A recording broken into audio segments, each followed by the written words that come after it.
Assalamu alaikum warahmatullahi wabarakatuh. My name is Mohammad Shamas. I'm from class 8, subject biology, topic what's a gene? What's a gene?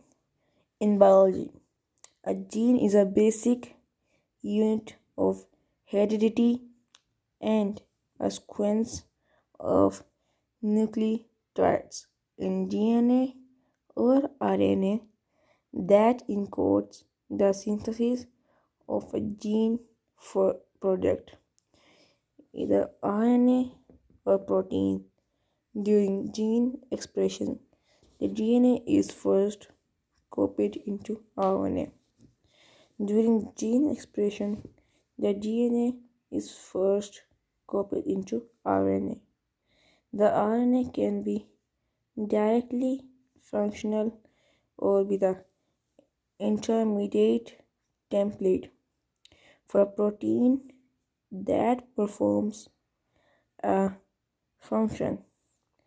The transmission of genes to an organism's offspring is the basis of the inheritance of phenotypic traits.